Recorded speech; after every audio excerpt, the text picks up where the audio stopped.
in just a moment today's video. But first, a 30-second announcement. What if the secret to living your best life is realizing that you're not fighting the world, you're fighting yourself? We are inviting you to get deep with our free 7-day self-love challenge, compliments of our intuitive arts and self-growth school, Zen Ed Academy, where we feature a huge catalog of courses and certifications to help you constantly improve yourself in your self-growth and as an intuitive arts professional. Click the link to find out more and get started today. And now, on to today's video.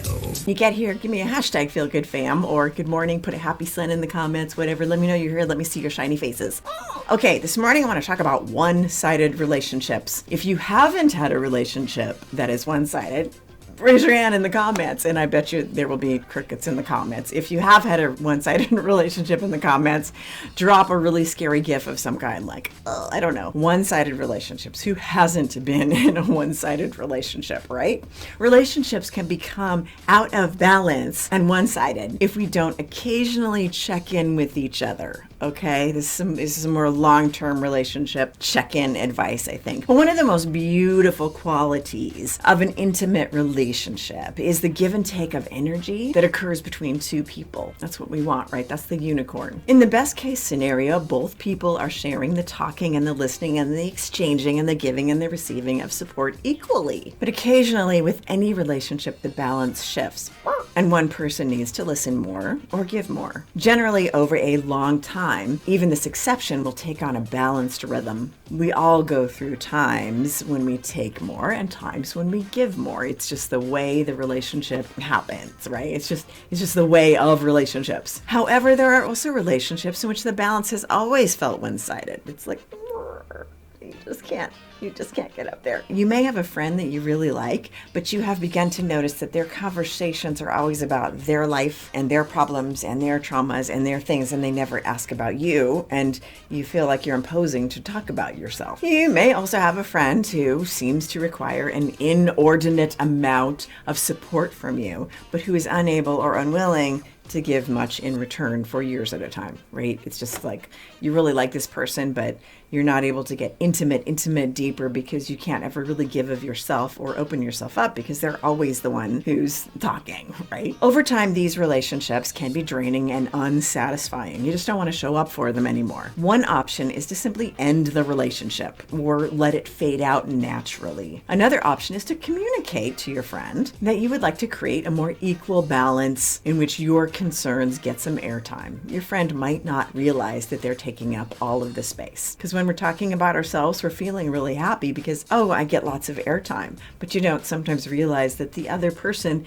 needs airtime too. They may be taken aback at first, like, oh, and feel kind of like a dick about it, or they may get really offended, in which case you dodged a bullet. You're better off without that friend. But if they're able to hear you, your friendship can become more sincere and deeper over time. And your friend may be able to address some issues that they have that are behind that need to take up so much airtime. You know what I mean? They may have been lacking something in their own life that they need to heal, and this might help them come into an awareness of it. But these are things you have to be really tactful with and aware of and understand, what you really want from the relationship. You can't just do it to be a dick, just because you're a little bit salty. So in the end, they may even thank you for revealing a pattern they weren't able to see for themselves that is probably sabotaging more than one relationship in their life, not just yours.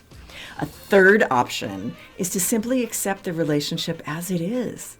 Okay? There are many one-sided relationships that actually work, surprisingly. One example of this is a mentor-type relationship in which you are learning from someone. Another example of a relationship like this is where you're helping someone that's sick or disabled or otherwise needy in some way, and they just cannot give back in the same way that you give. It's still a super satisfying relationship for you, but it's not the same as that equal balance where you're conversating back and forth and you have a give and take that's more more equal. There are different kinds of relationships in the world, so you have to be aware of it. Every relationship is not the same, but doesn't mean that every relationship can't be healthy. So in these instances where you are the caretaker in some way or the mentor in some way, you can simply be grateful that you were able to help and be helped because they're helping you by letting you help them. I mean, when you help someone, it's a huge growth thing for you as the helper. If you don't get salty about it and wish that they would give you back, wish that they would give back to you. That relationship of helping someone and that in turn helps you by helping is super healthy. It's a wonderful relationship. You can trust that the balance of give and take will even out in the big picture of your life, especially if that relationship started off that way. So if a relationship in your life starts off as a mentor relationship or a caretaker relationship, you can't really expect it to go in a different direction unless it evolves very naturally. So, you know what I mean? I hope this helped today. As always, I am here for you, creating a safe space for the feel good. My goal is that at the end of our time together, you leave refreshed, balanced, and feeling good. I love you guys. Leave some comments, leave your insight, drop me a hashtag feelgoodfam. Let me know you're here.